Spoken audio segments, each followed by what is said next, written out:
Hello, everyone. Welcome to another episode of Good Hang. I'm very excited about my guest, my dear friend, the lovely, the sweet, the juicy and talented Andy Samberg. We are going to talk about so many good things today. We're going to talk about him being a California kid and growing up in the Bay Area. We're going to talk about the Lonely Island writing process, what it was like in those late nights making those digital shorts. We're going to discuss how ASMR is always a little pervy, but somehow we like it. And, we're going to just get into it like we always do here. We even have a gotcha question. We even have one gotcha question. So listen for that. But in the meantime, I'm going to start my my episode like I always do by checking in with someone who knows Andy and wants to talk well behind his back and give me a question to ask.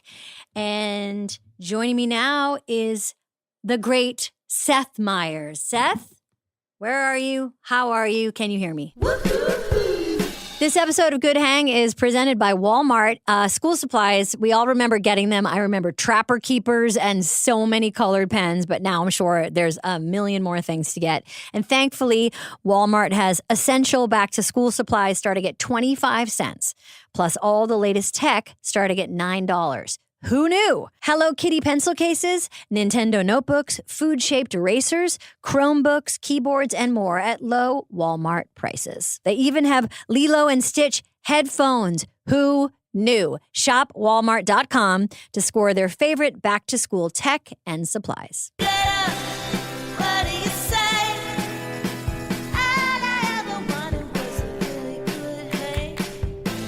I'm so grateful that you did that podcast. Thank you so much, Seth. It was nice to have you here in the studio, and it's nice to talk to you where are you right now?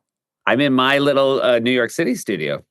Oh, you have your own little studio. Yeah, and I'm realizing I'm not hearing you through my headphones, so I'm going to take them off. This is nice, though, because I also think my hair looks its best right after I take off the headphones. Speaking of weird hair, we've got a guest with a great head of hair today. Great head of hair. And probably, certainly he's, you know what? Who are we? We're going to be a couple of fogies say he had weird hair when he first showed up on the scene. And people love that hair. It was incredible hair. It was a magnet for good times.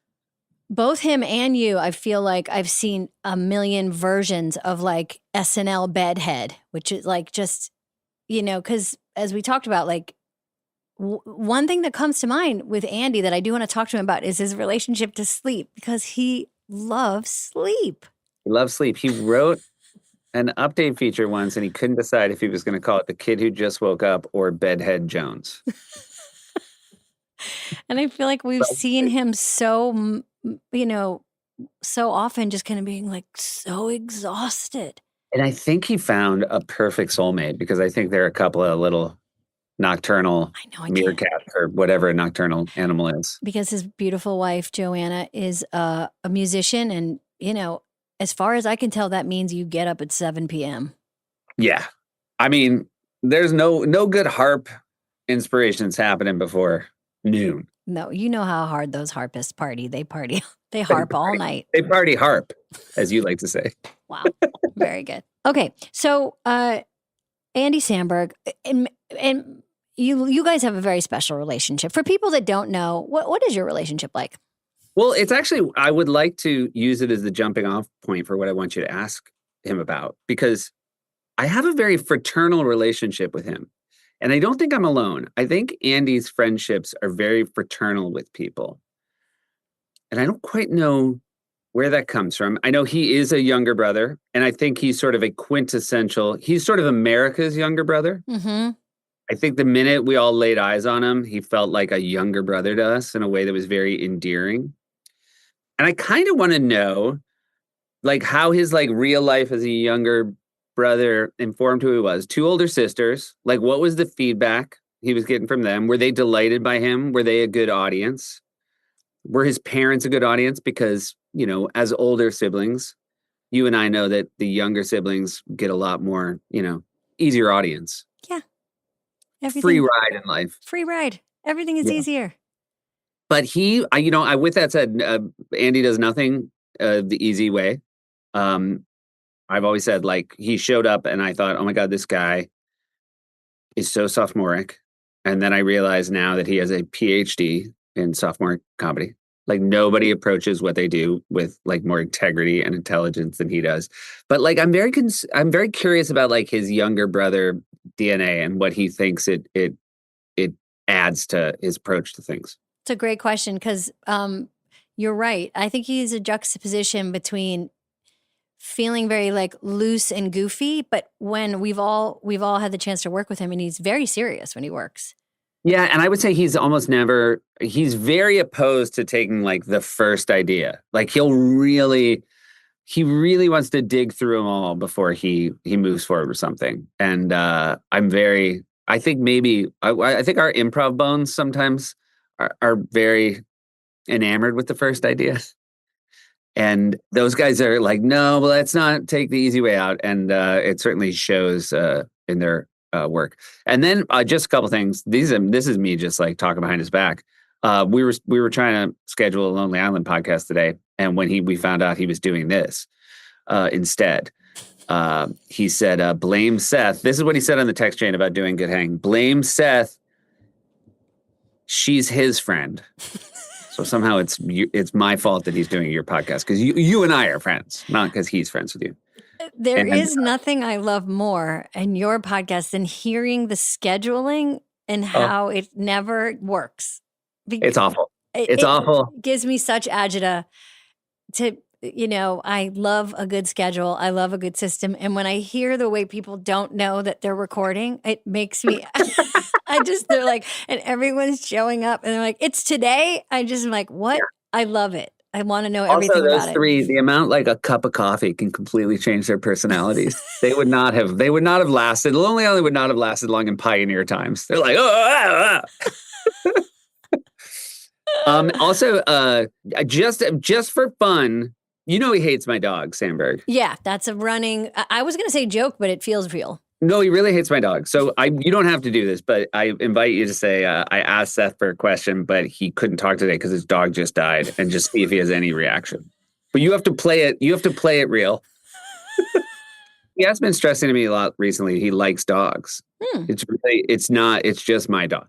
When did that start, by the way? Why does he hate Frisbee? He met Frisbee when Frisbee was we'd had Frisbee for 2 weeks, and he just immediately said that dog looks like a rat, and he has not come off it once.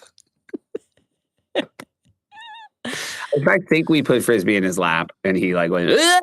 And she just fell on the floor. I love him so much, Polar. I know. I'm really talking to him. He is I'm Malvo again. We talked. You can hear all about it on my episode of Good Hang. But I love being friends with people. But he's a different kind of friend. He just really feels like a brother, and I'm just so lucky. Oh, here we go. Old Waterworks Jones. Here he goes. Oh, but look at this. Look what we have in my podcast studio. We're not making people wipe their. I have it too, but I have my logo on it, just in case. Oh, see, that's you know. You put your logo on. We call these Seth's tissues now. All right, love you, Seth. Thank you so much for doing this. Love you. Give him my love too. I will. Bye. Okay, Bye, see hangers. you soon. Bye, bud. This episode is brought to you by Volkswagen. Ever look at something and think, wow, must be nice? Yeah, same. But here's the thing. The 2025 Volkswagen Tiguan makes all that really nice stuff totally within reach. It's got that elevated look, a seriously luxe interior with features like massaging front seats and real wood accents. Because let's be honest, nice things shouldn't just be for people named Chadwick. Visit VW.com to learn more about the 2025 Volkswagen Tiguan. Hi, Bud. Hi, Bud. Thank you for doing this. Please. Come on. As soon as they said you were doing one, I was like, well, I'll be on that. I was thinking about today, like getting ready for today, and it was like, it was a really good feeling. First of all, because I love doing the show, but I was just like, the fact that I get to just hang out with you and talk to you, and you are the kind of person that just when I think about what I would talk about with you, it just feels very nice and very relaxed. I could not be more with you. Do you know what I mean? Like, yes. I know it's not going to be There's no gotchas. Not a lot of push. Well, maybe one gotcha. We're gonna Hit me with one gotcha today. Okay, I'll get one gotcha. Think Hold whatever on. gotcha you ask, I have to answer. Is that the rule? Okay, yeah, one gotcha. Okay. One gotcha per ep. Oh my God, I can't believe I'm on the hook for a gotcha. Andy Samberg. Oh no! What can you see? I have a tiny stain. Oh my God, a stain. I jokingly, half jokingly said, if you can see a stain, you have to run in here like Dustin Hoffman at the end of The Graduate. Got listeners, for people listening, there was a little bit of a stain. Okay, so Andy's taking his shirt off. This is his thing he does where he goes, oh, there's a stain. And then he takes his shirt off. Oh, have I been hitting the gym? All right, I forgot. Thank you, ladies. There's two women who came in here Thanks, who guys. were on Andy's stain. Those are my sisters. Oh my God, it's so funny that you're talking about your sisters, because that's what I wanted to start with. Oh, perfect. Are we started? Are we commenced? Yeah, we've commenced. Wonderful. Because I don't think a lot of people know that you are the younger brother of two older sisters. Yes. And in many ways, you give off little brother vibes. Thank you. Thank you. You like that. I do like it. Okay, what do you like about that? That description of you? It just is me, so it makes sense to me when I feel seen when people are like, you have little brother vibes. I'm like, you're correct. What was it? What are your sisters like, and what kind of like dynamic is in your family? Eldest sister, very extroverted. Middle sister, introverted. I had a great relationship with both of them. I loved growing up with them. Very goofy, silly sibling vibe. Mm-hmm. And now we all have kids and are adults, and it's insane. And what are the pros of being a little brother to two sisters, to two young women? Oh man, you don't get beat up, Yeah, right. which You don't is get great. Beat up. Like so many of my dude friends are like, oh man, my brother used to beat my ass, and in like not in a like properly abusive way, but Yeah. where they'll be like, I was always a little scared he's gonna like sock me or something, and I'm just like, yeah, I never had to deal with that at all. And also, I mean, I've talked about this before, but like in my life, I have found when I meet other guys that have older sisters, we immediately get along. There's just a different level of ease for me with that energy. I don't know how to explain it. Who do you know that has older sisters? Matt Murray, Panther. Matt Murray, Panther, a great SNL writer who we love. Yep. You're absolutely right. Has the vibe of someone who's been taken gentle care of. Yes. And likes women. Yeah, truly. I mean, obviously, you would hope for everyone to be able to be okay in any situation. Like, I grew up with a lot of girls who were just my friends in a very easy way. And it didn't have to be like, are we going to hook up? Like, and I feel like a lot of my guy friends back then, it was, if they didn't have sisters for some reason, those guys, it was more of a thing. Yeah. Were you friends with your sister's friends? Oh yeah. I mean, I was in love with You were all in of love them. with them? Yeah. That I didn't want to say it, but that's what I imagined. I was. I mean, also friends. Yeah. But when you're younger and they're like in the house and they're all like so pretty. And they're like laughing and throwing their arm around you like, Andy. Yes. You're so silly. And I'm just like, I'll marry you right now. And you're 11 and you wanted to just marry them? Yeah. They're all being nice and they're like, well, that's Daryl's brother, so we have to be nice. So people who don't know you or where you're from, where did you grow up? Tell us about your fam. Grew up in Berkeley, California. Oh yeah. Bay all day. My parents are both from New York. They moved out to the Northern California in summer of 70. They missed Summer of Love by a year. Maybe on purpose. Well, I do think it's interesting because you and the Lonely Island bandmates, Yorma Taccone and Akiva Scheffer, both have like East Coast hippie parents Yes. that came out here. Yes. And All we, of you And did, we right? found each other. It is strange. We're all Northern California raised by New York parents. or Why East did your Coast parents move out here? Why do you think? I think it was just happening out here. Yeah. I mean, it was kind of the Summer of Love runoff, I guess. Mhm. It was just there was a huge migration of quote unquote, let's say hippies. I know, but that's probably the wrong word to use, right? At this would point- what word would you use? I mean, my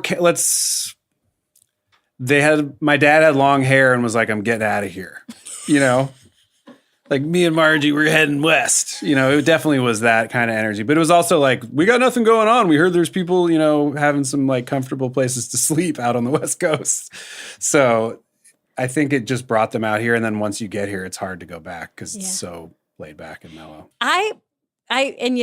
We don't have to revisit if you don't want to, but I loved your episode of who do you think you are? So you think you can dance? Oh, where are you from? The PBS one? Yes, Finding Your Roots. Yes, that's the serious one. Sorry, but, I mean I don't know the difference, but that's one that asked. So good and Thanks. so. For people that didn't see it, you were looking kind of hoping to help your mom find her birth father. Both parents. Both parents. My mom was adopted. By the way, after I did that show, this is just an aside. I watched it with Yorm and Mari in New York because I was doing press in New York or something. Yeah. And when it aired, it showed my mom's like adoption agency that she was adopted from. And it's the place from Three Identical Strangers. So like, and we were like, that's why we could never find the records and find anything about it because they like disappeared it. No way. Yes. So that's where my mom was adopted from. Not a great rep. No. Whoa. So basically, sorry. The backstory on it is I have sort of avoided doing stuff like that. Sure. But then they asked, and it is a super great, reputable show. And I asked my mom, I was like, there's a chance if I do this, they could figure out who your birth parents are. Do you want me to do it? Knowing like I might be on TV finding out some horrible thing about our family history and what her origin was and all that. And she was just like, it would be worth it to me. I still want to know. So I did it and they just smashed it. Like we showed it. She came with me the day that we shot it. And when we walked in, they were all like, there she is. Like they were all like starstruck by her because they knew what they were about to drop on her was going to change her life. And it was this amazing team of people. And what came out of it was they found out who both her parents were. And now we're in touch with both sides of her family. No way. She has like 4 half siblings on her father's side. And then like a couple first cousins still with us and their families on her mother's side. And the craziest thing about it by far, that's like from a movie that I get chills still talking about, is once she connected with both sides of the families, they both, unbeknownst to each other, went looking through her biological parents' old stuff they still had. And they both found the same photograph of the two of them together. But they both had the picture of them together when they had their like brief time together. Oh no, that makes me want to cry. Isn't that crazy? So they had a brief. So your mom's parents had like a brief relationship. Yes. And then a baby that they gave up for adoption. Yes, and we don't know if her father even knew. Right. And they went on to marry other people and have other kids. But Yes. they kept the same picture of from like a date in San Francisco. Also another crazy thing, which was that they had met in the Bay Area. And then my mom moved there. Yes, there was something that wanted her to come back. Whoa. There were so many weird, trippy things about it. I love that kind of stuff. That just feels so like life has some kind of grand design. Yeah. It was really beautiful. And she was so happy. And now we have like, oh yeah, we all look like our grandparents. Well, I remember that your grandfather, the big reveal was that you're Italian. Yes, exactly. And did I tell you the story that I went back to Brooklyn? I was shooting Brooklyn Nine-Nine at the time, and all the crew and everyone knew I was doing it. And I came back in on Monday because we did it over the weekend. And all the camera guys and the crew guys were like, so? And I was like, I'm a quarter Sicilian. And they all went, hey! Like every part of it was like from a movie. It was so awesome and wonderful. Oh my God. They're like, welcome, paisan. Do you feel different knowing that? I do feel a little different. Yeah. I mean, we always were like, there's something that's not just like, you know? But yeah, it was crazy. And for my mom especially, it was just like, she was at this time probably 75, 76 years old. She had given up. Wow. She was like, I'm going to go my whole life not ever knowing. Oh, Andy, that's awesome. Yeah, that's an amazing story. And cool. That idea, the idea that they both kept the photos is very deep. Yes. Because it feels like it's like a time travel moment where their future selves planted that photo. You know, like that's a real time travel shit. I've thought about it a lot because it's so special and it does like feel written. Yeah. And the only thing I have a few theories. One is like they thought maybe someday this exact thing would happen and they wanted her to find them. Yeah. You know? Yeah. If he did know about her. Yeah. And if not, it's just that maybe they both really enjoyed their time together and it was like, you know, Yeah. you don't like wipe your old relationships from social media. You keep them because they were special to you at that time. Or whatever. Yeah. Yeah. You mentioned Brooklyn Nine-Nine. Jake, and now I'm realizing Jake Peralta is like an Italian name. He's half Jewish, half Italian. It was like a prophecy. Mike and Dan foresaw it. So for those who don't know, Mike Schur, who is also a guest on Good Hang, Yep. along with Dan Gore, created the show. And I think it might be interesting for people to know like our conversation Yes. that we had before the show. You've spoken about it before, but you know, you left SNL when? What year did you leave? I want to say like 2012. Yeah. So, you know, I was about 4 years ahead of you in the trajectory of being on the show and leaving it. And you were approached by them to do this show, and we had a conversation about it. And you were really, what do you remember from that time? Well, the starting point of it for me was when I did a guest week on Parks, which was one of the most delightful weeks of my life. And I remember very vividly having a conversation with you that week where I was like, everyone's so nice. Everyone's so funny. The writing's good. And I remember your quote exactly was, "It's a good life, Samberg." And I held on to that like very tightly. And then when they asked me about it, I called you again to be like, I should, right? Like, because going into it, I hadn't been thinking I wanted to do a TV show, having just done 7 years of a TV show. Yeah. Which I'm sure crossed your mind when it came up too. Yeah. But then, truthfully, having seen Parks and love it so much and see it work so much and then had the experience of working on it and feeling that warmth and that happiness of working on it, it really informed my choice. And, you know, Mike, as we know, has his rule that he tells everyone before he works with them, which is like, the only rule is no assholes. Yeah. Everyone you work with will be thoughtful and kind and engaged, and life is too short, basically. And I was like, that sounds good to me. Okay. Do you remember me calling you? Yeah. Okay. I do. I remember. I want to know your side. Well, I remember because you know, it feels like, you know, there's this moment when you leave SNL or any job and you just kind of think, well, I guess I'm jumping off a cliff. Like I'll never, you know, I guess I'm done. Yeah. But there's a lot of people at the station that have also left and they kind of go like, hey, yes, welcome. There's a lot more out there. And that's what I felt like that conversation was with me and you, which is, yes, there's so many opportunities. And if it's a Mike Schur, Dan Gore opportunity, I would take it because it is going to be one of the best experiences of your life. Yes. Did it prove to be? Absolutely. And by the way, it's a gift that keeps giving. Like it just moved to Netflix in the US and it's been there internationally. I took a trip, like a family trip to Europe a couple of years ago. And it was like, because of the Netflix part of it, I was like, everywhere I went, I was like, Jake Peralta. I was just telling Fred this too. I was like, I felt like I was on Friends. I was like, oh my God, the show is actually really big and people really watch it. Yeah. And kids love it and families watch it together, which was such a part of my experience growing up, was like watching good quality sitcoms together as a family. And just being able to think that I did something that is that for people is really gratifying. And it was amazing. Like I'm still really close with everyone I worked with there and loved it so much. And everything you told me would happen, happened. I mean, it's such a good show, and exactly that. You feel like there was a sense of family. Can you tell me, like, what was like when you think about the like deeply funny moments with Andre Braugher, who I love, and I'm so sorry for his passing and his loss. When you think about what you and Andre, how you guys laughed together, what was that dynamic like behind the scenes? God, he's so good in the show. He's so poised. Yes. He's such a good actor. Yes. But and also to me, I never had the pleasure of meeting him. He seemed like he was just playful and fun. He was. And just a good person. Like so deeply moral and kind and pleasant and smart and just like we all absolutely loved him. I miss him a lot. Yeah.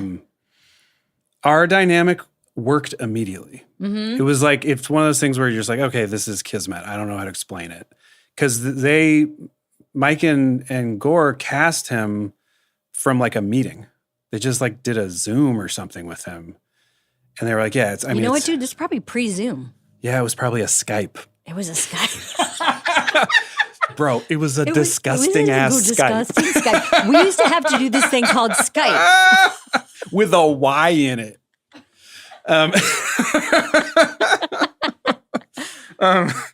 But yeah, I mean, I think Mike's talked about this a lot too. Like we showed up for the first table read before we'd even shot the pilot.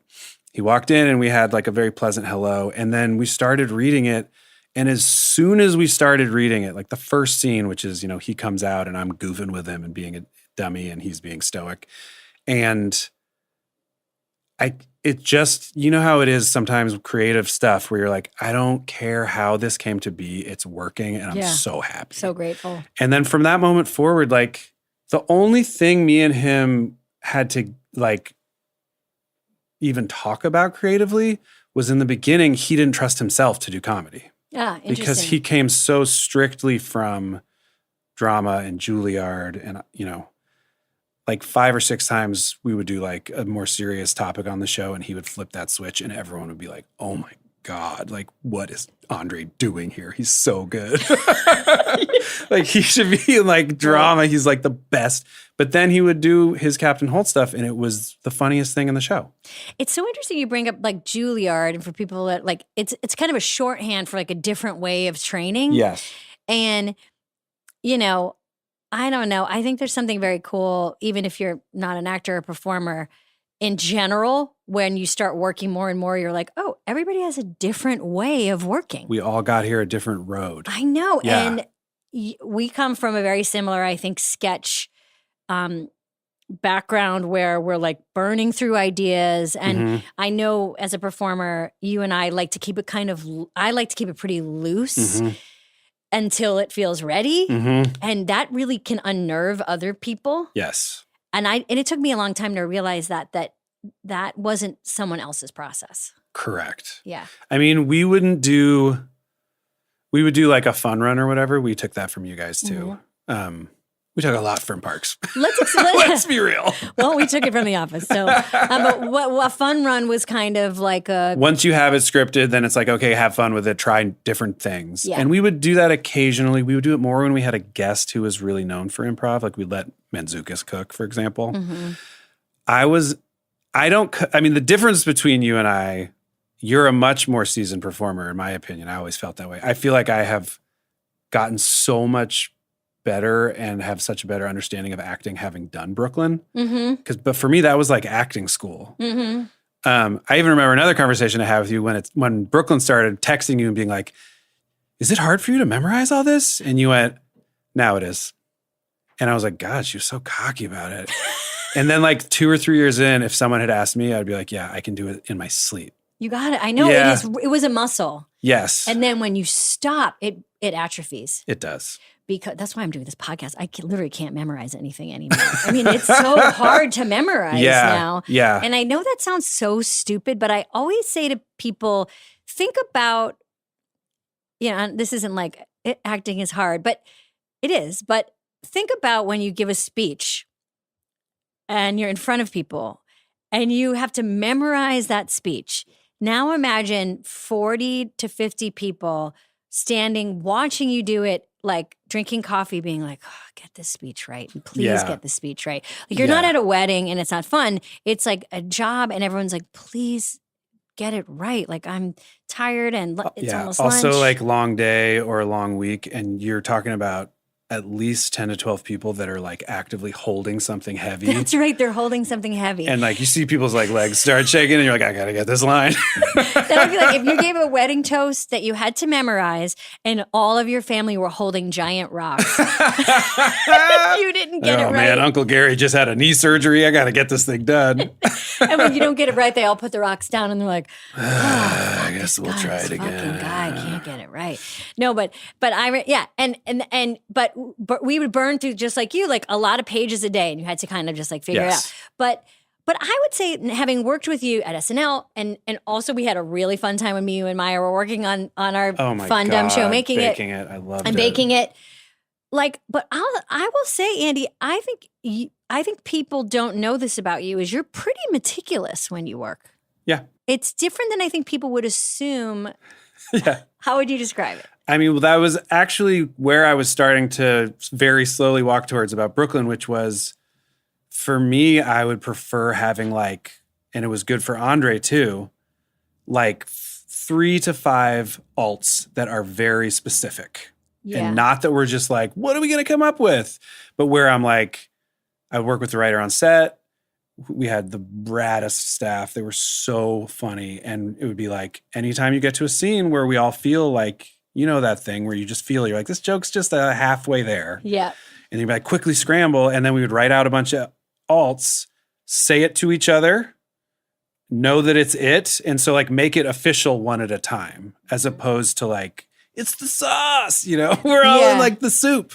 Yeah. Yeah. And then the other thing about me that I would agree with you is very meticulous is editing. You're very meticulous about editing, and you get very serious when it comes to music. I do. Like, you know, I remember us recording what I thought was kind of a goofball song. God. And I remember being like, oops, like Andy's gotten quiet and serious. And it was like, right, of course, because you're professional. And it is. I mean, halfway. I don't know what I am. Well, I just love it. Yeah, you love it. Yeah. And you want it to be good. I do want it to be good. I want it to sound good. And I will say that you and Yorma and Akiva, the members of Lonely Island, like you guys came in a way to that show that was super interesting, because you were your own island, literally, you came in together with your own system that then had to kind of fit into the bigger SNL system. Yes. And those early days, like you talk about it so well on your podcast, which I'm obsessed with. And thank you for being on it also. Oh my God, I love it. And it's hilarious. And I love how no one knows when you're recording. And a lot of times you guys don't show up. Yeah, it's a mess. It's a mess. Definitely check that out. That's my favorite part. But you're going through all of the digital shorts. You're going through them one by one. And I love that. I forget, because it's like childbirth, like it all goes away, the pain part. Yes. I forget the grind of each one that you guys had. And so you guys were really into the grind. And yes. Do you remain into that grind? Are you asking if I stay on my grind? But you want to talk about that early grind. Yes. Because it's interesting. I don't think people would assume that from you. I mean, do I have the rise and grind mentality? No. My memory of you 3 was constantly being tired. Yep. Constantly wanting it to be better and better and better. Like, what is your relationship to like perfectionism, or like continuing to tweak and make things better? I think SNL was a struggle for us in that sense, because that's not the name of the game there. Mm-hmm. But because we did pre-tape stuff and it was, videos we could edit, we did get closer to it than a lot of people at that time, especially, would have been allowed to. Yeah. Again, though, I would watch people like you and Fred and Bill and Wig and Maya and like so many of our peers who were like, in my opinion, on a performance level, the sell was how amazing you guys were live. Mm-hmm. And the feeling of like, oh, anything could happen in this moment, whether or not it was true, because you guys are all precise as hell too.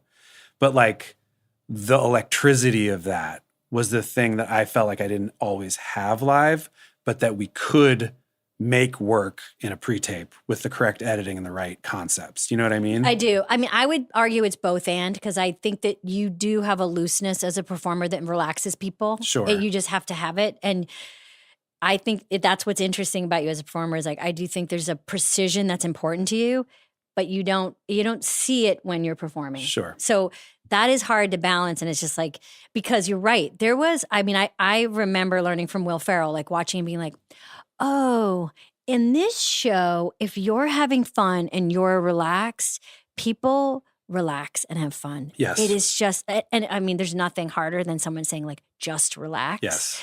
But it was true. If you could kind of zone out and kind of act like life is a dream And you belong there. and you belong And there, you're just- fake it till yeah. you make it, Yep. the audio, it would work. And the people that couldn't do that, we had a really hard time. Definitely. But I knew that you could do both. You could do that, and then you would go and edit for hours, and you and Keevan, you would lock yourselves We were in, zombies. and you were zombies, and you were so Yeah. tired. We were so tired. We also I talk about this a lot, which was my dream was always to be on SNL. And then we got it, which was insane. Like I would have been good doing one season and getting fired, knowing I actually got to try doing the one thing I wanted. And then first season, it went good. Right. You know, which was really unexpected. Like we'd been doing fine the first half of that first season. You were there. Yep. We were like figuring it out. I was figuring out how to present myself live and I had done stand up, but like, what's the angle? How do you ingratiate the audience to you? And then that one video just went bonkers. And it was like, oh shit. Okay. Like we arrived quote unquote early for how the show usually works, in my opinion. And then because of that, we were lucky, but also we immediately put insane pressure on ourselves because we were like, well, now we have to do things that do that. Like making the Narnia one was partly because it was a good sketch, but also just pure luck. Like the fact that it was the moment that people were like, there's this thing called YouTube. And the moment that people wanted to be like, SNL had this pre-tape and it looked like they shot it on their own. And that's interesting to us now. Right. And like whatever the hell confluence of things made it become a news story. I mean, when you are lucky enough, like us, to work long enough, you just keep making stuff that you think is good and that you want to watch. And then every now and again, it all kind of comes together for things that are out of your control. Right? Totally. It's so much of it is timing and being in the right place. Yes. Like you said, and having the right people around you and being in the right era of SNL and Yes. all of that stuff and having the right head writer who's supporting you and being a certain age where you're not too old or too young to handle it, all that stuff. Yes. But I would say, what is that? There's like some quote like luck in preparation is the preparation. Hold on, let me look at my. Is the cure for hemorrhoids. Yeah. What is it like? Luck is the prepper. You know what I'm talking about. It's time. time plus, Luck. no, preparation plus luck is success or something? Is Preparation. Is I it? feel like Wayne Gretzky definitely said it. Or it's, who said it? Luck, here we go. It was the Roman philosopher Seneca. Luck is when preparation meets opportunity, dude. That's what it is. I've always called Seneca the Gretzky light. I added the dude. Luck is when preparation meets opportunity. That is true. That's what it was. And sorry, what is it again? It was Luck is when preparation meets opportunity. opportunity. So you had been. Let's see if we can memorize We're going it. to Garth and Cat Ready? it. Luck is when preparation meets opportunity. Dude. Oh, Seneca. Oh, Seneca, you crazy bitch. Just like, dude. Okay. He's like, guys, gather around. Dig on this. Dude, I got it. It was like, what? You don't even know. People are going to say this. Seneca. But that is an example of that. You guys were ready. You had been working together for a really long time. And look, similarly with, I say this all the time, which is there is no better feeling than having some people in your corner at a place like SNL or anywhere. Yes. Where to do almost anything, whether it's be on SNL or it's like go through hard times in your life, or like if you have a few people that can stand around you, like you can get through anything. You just need one or two, or like, and the fact that you guys had each other. It was a dream. Yeah. I mean, how many folks were you friends with when you got hired? Well, Tina basically was like so instrumental in getting me hired, and Dratch was there. And so Tina and Dratch and I started together, and like they were, and I knew Horatio, and I knew a lot of people kind of, but Tina and Dratch and I had known each other at that point, but for 10 years and started together. And that was huge. It makes a huge difference. To have, and I can't imagine coming in there I know. Totally alone. Agree. And so many like warriors came through and just kind of like blazed a trail or Or did really well doing other things elsewhere. Yeah, that's true. Because it's true. A very specific thing.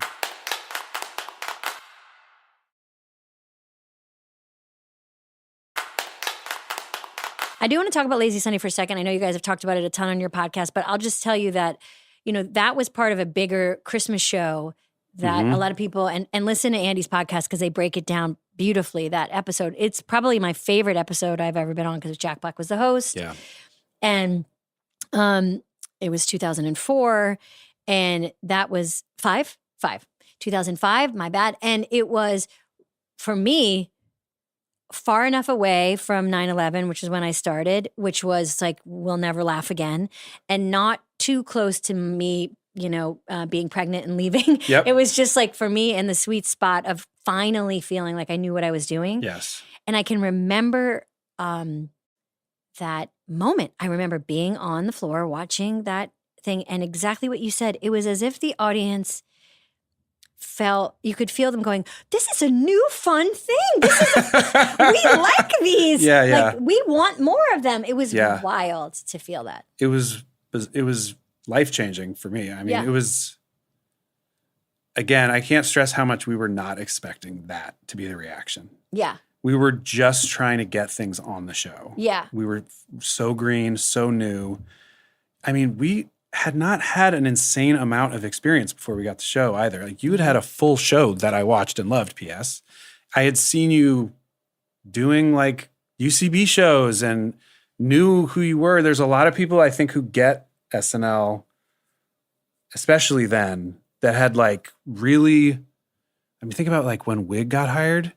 Yeah. Wig's audition had like 5 fully formed Groundlings characters. It was incredible. That just, and Farrell too, where you're just like, oh, they're ready for SNL, period. Like, they have been bred to, they're like Lionel Messi of SNL, where like from a child, they were like, this is my path that I'm doing. I mean, Will is an anomaly. He was like, I'm going to decide to be the funniest person on earth. Yeah. But for me, I was like, I had done stand-up on and off, and we had made videos, which at that time didn't directly translate. We didn't get hired to do them. Right. It was more just like, we had fun at the movie awards writing with a bunch of SNL people and Fallon and people, and they were like, come play, come hang out, and da-da-da. And we were like, okay.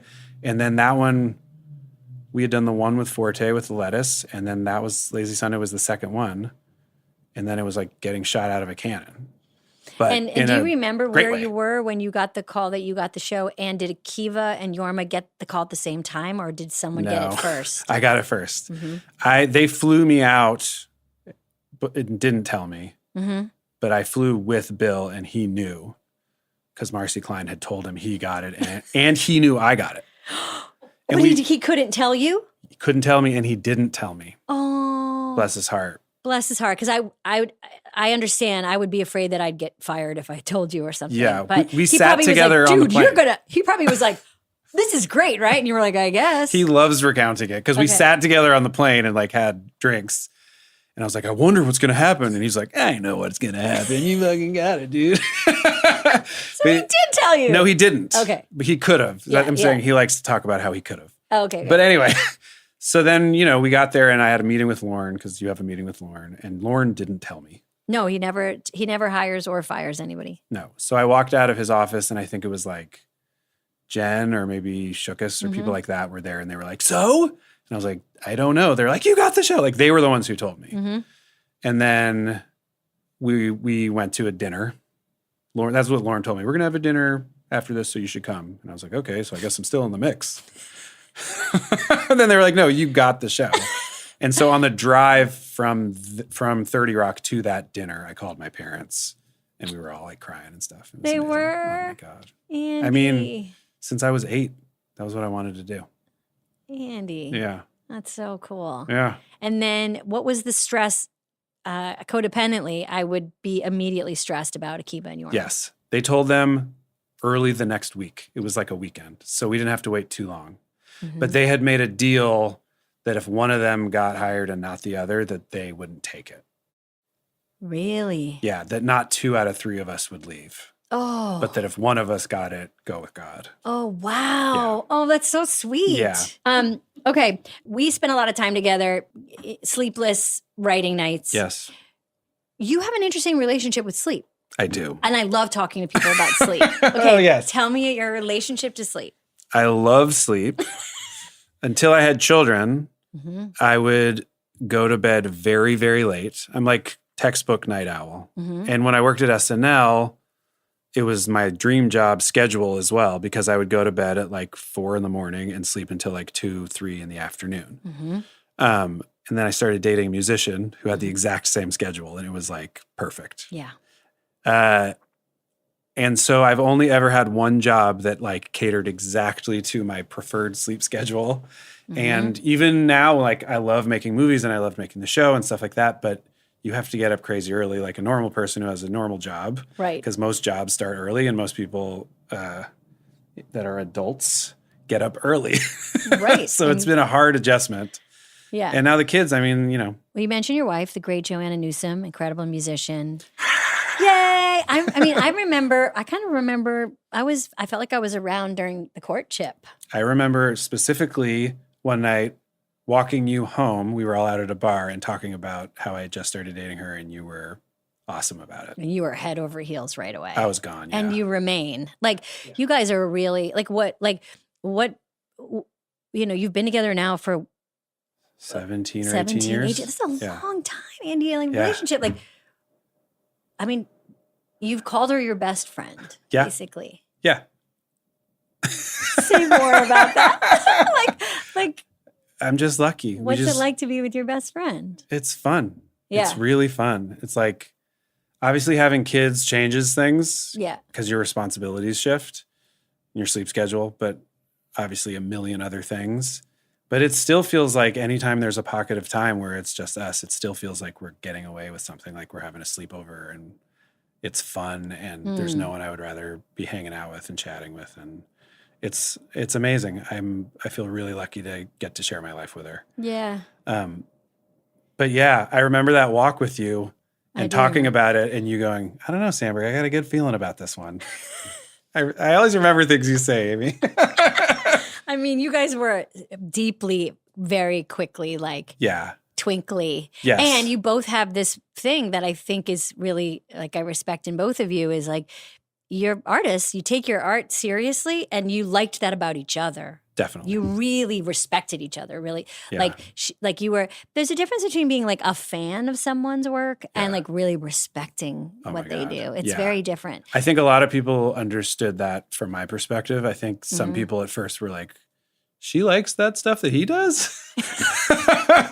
But the truth is she does and did. Yeah. And like her and her siblings are goofballs together and love comedy. Yeah. And I couldn't believe my luck that was the case. I feel like the mutual respect is the reason when you have a lot of years behind you, that's the thing that keeps couples together. Yeah. It's that, have you ever heard of that? Is a famous therapist. Do you watch couples therapy? I don't. Oh my God, dude. Should we watch it right now? Yeah, let's shut this down. Let's watch it. I just finished Andor. Oh. Andor. Yeah, bro. Oh, It was good. I'm sure it was. I watched The Last of Us. This is the exact opposite of Andor. I watched Love on the Spectrum. I love Love on the Spectrum. So good. Oh, cry so hard. You and I like to cry. We do like to cry. We love crying. You know who Yeah. else loves to cry? Seth Meyers. Seth Meyers does who love we to cry. got to cry here. And Seth Meyers was the person that I asked to ask you a question. Oh. So earlier before you came in, I was Zooming with Seth Meyers, who, you guys have a very, oh, by the way, dude, have you heard that Frisbee died? Don't even play, because I'll be so happy.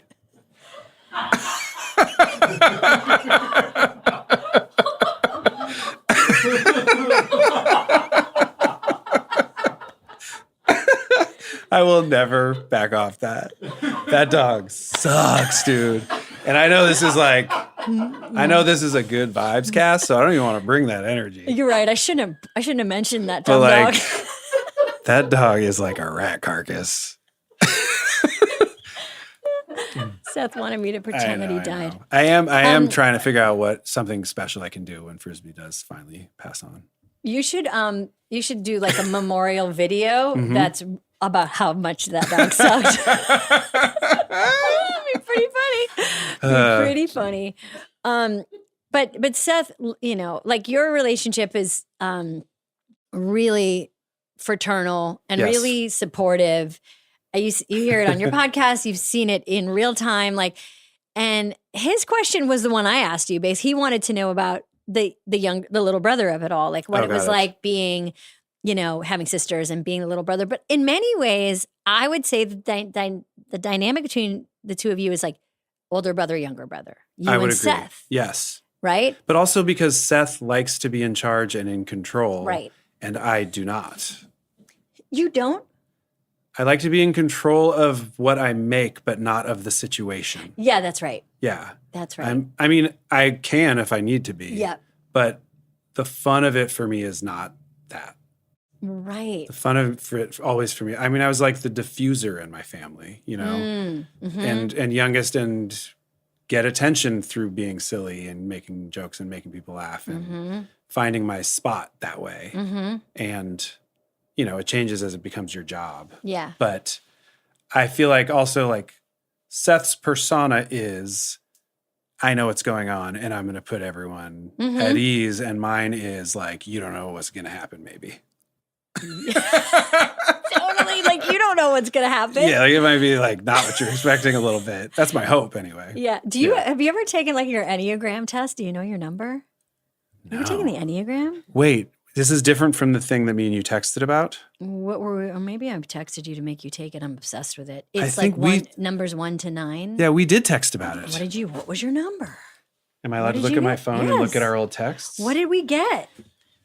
Because I made you take it? I Did think- I make everyone, all of Lonely Island take it? I think that I had the same one as Tina and Seth, is what you Yes. said. Okay, that's right. You were a 3, the achiever, Fuck, that sounds so sexy. right? I mean, congrats. But that's what I mean is the 3 isn't always the peacemaker. The 3 is like, Oh. but the 3 is, we really will cut all this out. Because there's truly, Do you not talk about it? Oh, yeah, yeah. you This is were a 3. 3. You said this is 3. Does this resonate? And you were like, hell yeah. And I said you're 8 all day. Because I'm an 8 Yeah. challenger. And Oh my 3 God. is the achiever. So 3 is like, can be like, you like to hear good job. I do like to hear good job. Good boy. Good boy, Yeah. good job. Yeah, your 3 is so big. You know what's, and that's what she said. You know what's small is your 4, which is I wish so bad you'd been like, yo, dinky little dick. Like, hey, that was good hang. Oh my God, I was laughing. Sorry, it's just what I heard. We were just in the office before you came in watching the Bash Brothers again because my the God. Shrinky Dinky, my name is Mork, and I eat Oh my pork with God. a fork, but I'm not a jork, but Yeah. I'll jork it. I'll jork it out the pork. I'll jork it out the pork. I feel very proud of that. God, I'd love that. I love Because Noah should have had the Bash Brothers on his orc. the Bash Brothers. So many dumb fun. I mean, you love dumb fun shit. Oh my God, yes. God, Me and and- Keeve did that knowing it was for no one. And we just loved making it so much. Yeah. Like Yeah. our friends that we grew up with were like, you guys made a whole visual poem rap album about the Bash Brothers? And we're like, yeah. And you know, podcasters, we are talking about sports, which is exciting. And for people who don't know, Bash Brothers were Mark McGuire, Jose Canseco. Yes. Very rumored at the time to be doing a lot of Steroids? steroids, and Oh, yeah. and but it was like such an '80s rivalry, and you guys just dressed up like them and wrote a million songs about. It was so fun. It was so fun. By the way, the dream of that one was, I think there was a player on the actual Oakland A's when it came out who like used it as his walk-up music. Oh wow! And they like would Amazing. play Let's Bash at the stadium at the Oakland Coliseum before they, they're gone now. You know this. You're a sports nut. Yeah. Well, I remember when that happened. But, and I got to tell you, like, and I just texted you about it the other day, like, still crushing it. Still, you guys still crushing. Like, the anxiety short was so good on the 50th. Thanks. Such a funny and moving, funny and moving, which, you know, the fact that you sung about how everyone had nervous diarrhea before they did every sketch on SNL. If these pipes could talk. If these pipes could talk, incredible, incredible. What was it on the dolly when you were? Oh, yeah. Were you moving or was the camera moving on that I moment? was moving. That was a Mike Diva shot. He's a director there now who we're buddies with. That was his idea. And when he showed me that back, I was like, ooh, that's a good shot. So good. Yeah. And then Sushi Glory Hole. Imagine that. Where are you going? Sushi Glory Hole. Imagine that. Instead of strange, you be getting a snack.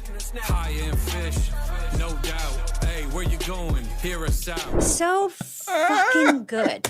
Thank you. I mean, like, every song you guys make is a bop, is a song you want to listen to regardless of the comedy. But Andy. That one, yeah. So good. And I just, like, you've made so many good ones. But I just want to remind everybody, like, you've been doing it for 20 years. Yeah. Sushi, like, so good. Thanks. So stupid. So stupid. Perfect. Yeah.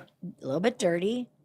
Fantastic outfits. So good. Great POV and attitude. They came with it. Was it any more fun? I mean, you talked about this on the podcast, but does it get any easier to make them now, or is it harder to make them now? These digital. Both. Yeah. The technical aspect is easier because we've done so many. Yeah. Coming up with something we find interesting and funny becomes more difficult because we've done so many. Yeah. But that was one in particular where we had written, Akiva came up with the phrase Sushi Glory Hole. I can't believe I'm treating this so seriously. But We should treat this like actors on acting. so when Akiva first said Sushi Glory Hole, but and what did God say when he met you at the pearly gates? At that point, we were just channeling. We giggled and I was like, yeah, we're not going to do that. And then he kept saying it and I couldn't tell if he was doing it as a bit, like we should do that, or if he actually wanted to do it. Right. So then after a while, I was like, you know what, fuck it, let's try it. And we did a whole other version on a different beat and we hadn't come up yet with the idea of hear us out over and over again. So then we were like, we kind of let it sit because we were like, it's okay. It just feels like AI doing a Lonely Island song or something. You know what I mean? Where it's like, we're rapping and it's this and it's about a thing that you wouldn't rap about. Right. And we were like, yeah, I guess so. And then a couple days later, because we just decided to go in the studio a lot at that time, he came in and played a different song he had heard on the radio. I can't remember which one it was, but it inspired him. It was like a more modern song. Something with A$AP Rocky and some people on it. And we were like, oh, let's try it to a beat like that. And we did. And then because we switched the beat, it inspired the hear us out thing. And then once we did that once, we started doing the laugh, which is the right laugh, which you know when you're in a room writing something. Yeah. We were like, uh-oh, it's the laugh. We're having that laugh where we know we are officially into this idea. Yeah. Not just like this will be professional and technically up to snuff. Right. Where you're like, ooh, I now like this for sure. Yeah. You're like, oh, we got to do it now. Yeah. And then it was like, yeah, now we got to do it. And it opened it up for us. That's a good example of you guys, like, you want to keep going back. And I mean, Seth mentioned this when we were talking to him earlier, is like, there's like the improv Bones version where like sometimes we romanticize the first idea. And you guys don't do that. You're like, this isn't ready yet. This isn't right yet. Like you like to go. But if it's if it's really funny the first time, we don't fuck with it. Yeah. What was the fastest song you ever wrote? Fastest digital short you like came up with and did? Like from the minute you thought of it till you did it was super fast. It just came out. A lot of them were like that when we were working at the show. Yeah. Because the schedule's crazy. Yeah. So like Lazy Sunday, once we had the idea, it wrote in a couple hours. Yeah. Natalie's rap, same thing. Yeah. Shirani, we wrote in like under an hour. It takes a long time to come up with the idea, and then sometimes it doesn't. Sometimes you're in the shower at home and you have a full idea and you come in and you go, I have an idea, and then you just write it and it happens. Sometimes you have your dick in the box in the shower and then you come in and you're like, let's do it on the show. Dick in the Box was Yorm's idea. And it took us a long time to decide what to write about because that was an assignment. It was like, Justin wants to do a song. Think of an idea to do a song with him. So we had met with him and we knew that we all had grown up listening to hip hop and R&B in the early 90s. Yeah. And so we were like, maybe something in that area. And then it was like, okay, but what's the premise? And then we struggled for a couple hours trying to think of something. And then when Yorm said that, we were like, oh, okay, go. There's so many digital shorts that I watch that I'm sad I'm not in. And here's my gotcha question. Yeah. Oh, here it comes. Gonna put my gotcha glasses on. Why aren't I in this? I feel like I didn't get asked to be in enough digital shorts. I agree. What did I do? I don't know. Is it? My brain has a theory, and maybe it's just protecting me. You were already doing update. That's my theory. Is you guys shot a lot of stuff on Fridays, and we would have to read update jokes on Friday. And I feel there were times where it was very like, we need someone quick to do this thing, and I was not available. But there's so many shorts where I'm like, damn, I wish I could be in that. I also wish that. You don't understand. Thank you. I also think, Amy, like, it's a good lesson learned for me.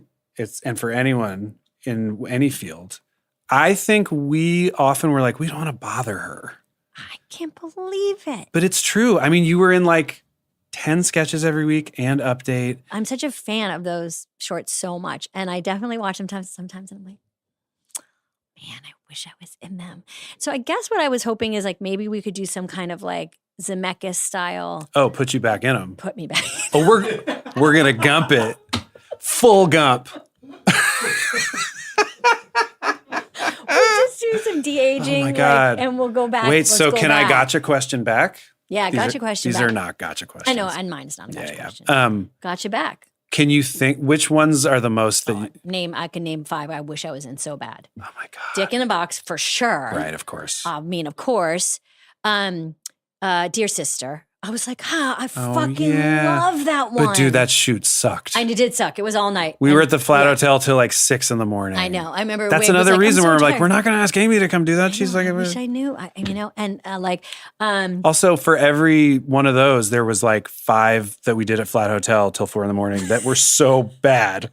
And I love you guys talking about them. I love you guys talking about them. And you got to be honest. If it works, it works. If it doesn't, it does not. I mean, that's what's so funny about the stuff that we do is like nobody remembers the 10-to-1 versions of things that were just stinkers. Always. Crazy stuff. Stuff where I was mad that it would get cut, and then I would go back and be like, oh my God, there's nothing here. Like I was just running on fumes. Like, why was I so mad? It was just because like it was literally as much as like, I exist too. Like I want to be on the show too. Emily Spivey and I wrote a scene one night that we thought was so funny, and it was just about these 2 giant trucks, like truck drivers who would come up next to each other and keep telling the other one to honk it. Yes. And it was like, honk it, and just telling the other one to honk it. And we were like, we were dying. And we turned it in like, 8:45 a.m. And Shoemaker was like, we're not doing honk it. And we were like, what? And we already made T-shirts. He was like, we can't produce honk it. We can't get 2 giant, we can't get 2 cabs. And also, like, you guys, we're like 35 sketches over, and like you turned this in at 8:45, and it's like, and we were like, justice for honk it. Like we were so mad. So just to be clear, you're not gonna let us read honk it? Okay. Noted. Looking forward to having an employer that supports honk it. Fucking noted. Looking forward in the future to working with someone who understands honk it and what it means to us. Oh my God. Speaking of what we watch and listen to, yes. I asked my guests now, what are you watching, listening to, doing that's making you laugh? Making me laugh. Mm-hmm. So making you feel good, making you check out. What are you like? How do you, how do you? Oh, well, this is loaded, but I saw the new Naked Gun. Ah, okay. talk about it because it looks so good. It's really funny. Okay, so directed Obviously, by Akiva. it's directed by Akiva and co-written by Akiva, and he's my bestie. But I wouldn't say it if it wasn't true. It's really fucking funny. It's just the people I've talked to that have come and watched screenings so far have kind of a similar reaction, which is it's just all jokes. Yeah. It's been so long since something new got made Yeah. that was just purely trying to make me laugh. And it's in that style, but it's also updated. And Liam's amazing, and Pam's amazing, and Keeve did a great job. The writers with him did a great job. Dan and Doug. I mean, it's just joyful. It feels really fun. How important was like Naked Gun and Airplane to you growing up? Big. Same. All the surrealistic, dumb, cartoony live action stuff I loved. Monty Python, those, Pee-wee, later Strangers with Candy, like things like that where you bend the world and make it be whatever you want it to be. You know, we all watched like Hollywood Shuffle and I'm Gonna Get You Sucker and all those movies. Anything like that where it was like you could actually have like a giant thing fall through frame and no one will acknowledge it or something. I know. I remember like the character on Naked Gun that was really tall that was always out of frame. Yes. And you never saw it at the top of Oh him. my God, it's my favorite joke. Are you going to say the same joke? Is it the banana? Yes. That's my favorite Oh joke my God, let's watch it. ever. And there'll be plenty of time to do it, too. Got something on the side of your mouth, Al. No, the other side. It's like half a banana. Banana is hanging. Can you imagine half?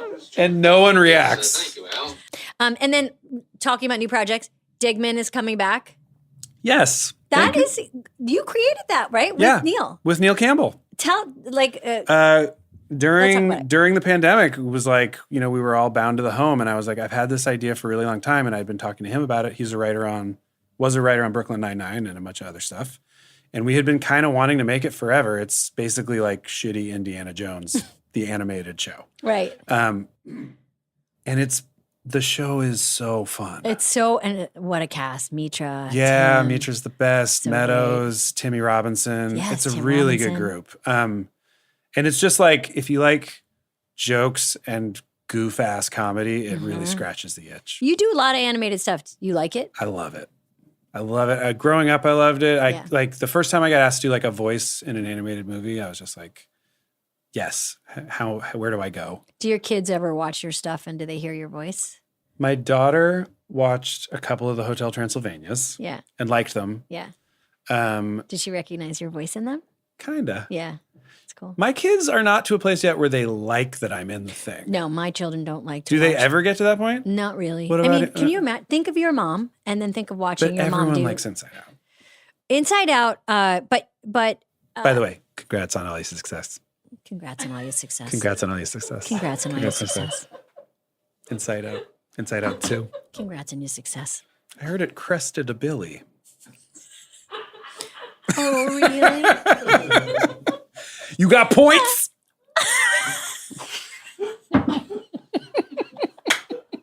But have we been in an animated movie together? I don't think so.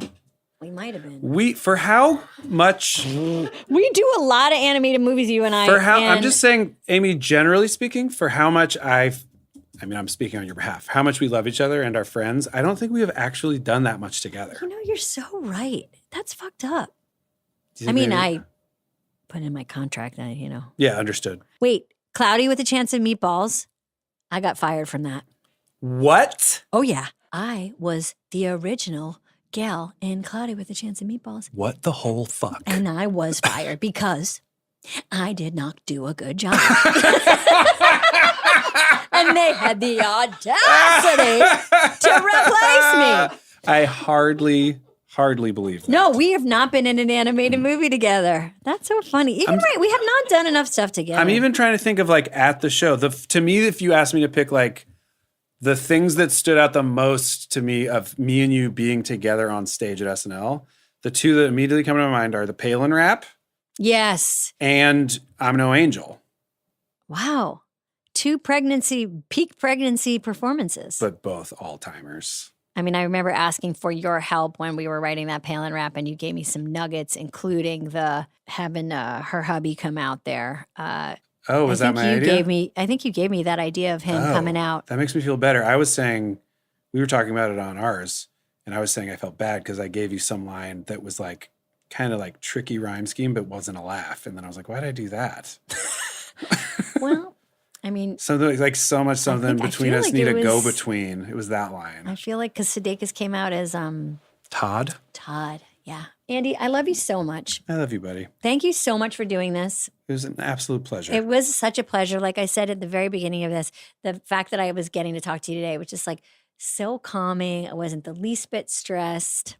I never am when I'm with you. That's so nice. Same. I love spending time with you. You too, buddy. And I will say, not to keep hitting it over and over, it's still not an old thing for me to hear you say nice things about my comedy. I really enjoy your comedy. It makes me feel good and happy because you are one of the people I have aspired to and looked up to, and I love you so much, and I love your comedy so much. Andy, thanks, buddy. You're the best. May I? Oh, I wanted to just show you this pen before we wrapped. I found this on the desk today. Yeah. And it is one of those crinkle pens. Have you seen it? Oh, boy. Do you know what it is? Is it going to collapse when I flip the switch? No. Just give her a little twist on the top. Are we edging on ASMR right here? Yeah, that's exactly what we've been doing.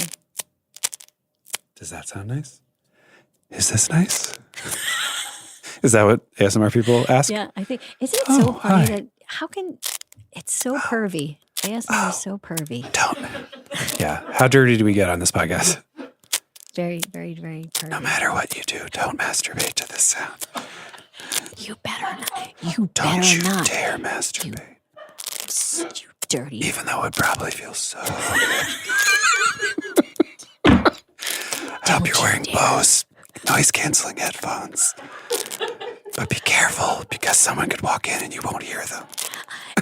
If you start doing that, I'm going to use my hairbrush. I'm going to brush your hair really hard. I hope I don't accidentally click my long nails on the window pane. On the window pane. All right. We did it. We did it. Thanks, bud. Cool pen. Thank you, Andy. That was really, really fun. That was such a good hang. And I felt like we went all over the place in a good way. And I'm so happy you did it. So thank you. Andy brought up a lot of digital shorts. And I guess for this Polar Plunge, I just wanted to remind you to check out Shy Ronnie again. One of my favorites. It's just, if you haven't watched it lately, the digital short Shy Ronnie with Rihanna, and that is how she pronounces her name. It's so funny. I just feel like the character and the look, it's just wig work at its best. It's just a beautiful ginger wig and a really funny idea. And it's a really good song, like all of the songs that Lonely Island makes. So that would be what I'm going to be watching this week to laugh. And in the meantime, keep laughing. I don't know. I really don't know how to end these. They just get harder and harder. That's what she said. Okay, bye. You've been listening to Good Hang. The executive producers for this show are Bill Simmons, Jenna Weiss-Berman, and me, Amy Poehler. The show is produced by The Ringer and Paperkite. For The Ringer, production by Jack Wilson, Kat Spillane, Kaya McMullen, and Alea Zanaris. For Paperkite, production by Sam Green, Joel Lovell, and Jenna Weiss-Berman. Original music by Amy Miles.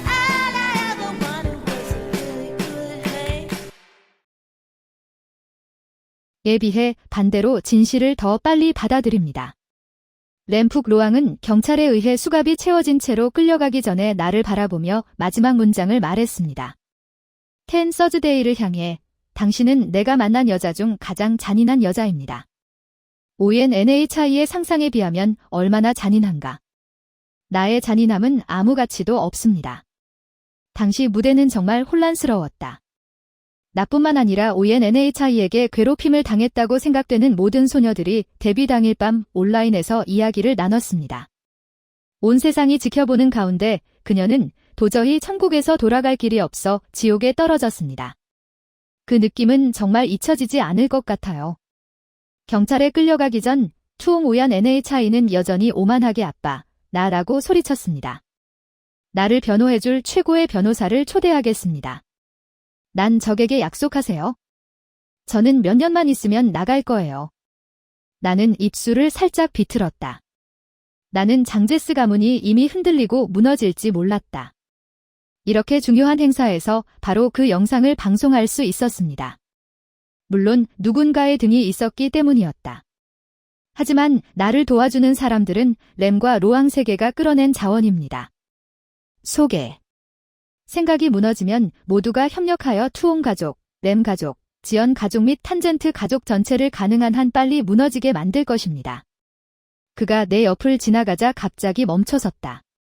그는 물었다. 당신은 나를 좋아한 적이 있나요? 그 질문은 나를 크게 웃게 만들었습니다. 그게 어떻게 가능해요? 그런데 내가 어떻게 너 같은 쓰레기를 좋아할 수 있겠어? 그 쓰레기 같은 사람들은 결국 그들이 한 일에 대한 대가를 치러야 할 것입니다. 남은 삶의 절반은 감옥에서만 지나갈 수 있습니다. 무대 아래 객석을 내려다보며 내 삶은 부모님이 주신 희망을 안고 계속해서 전진할 것입니다. 안녕 끝났어. 안녕. 인생의 운명은 불의에 직면했을 때 자신을 보호할 만큼 항상 온화한 것은 아닙니다. 그냥 받아.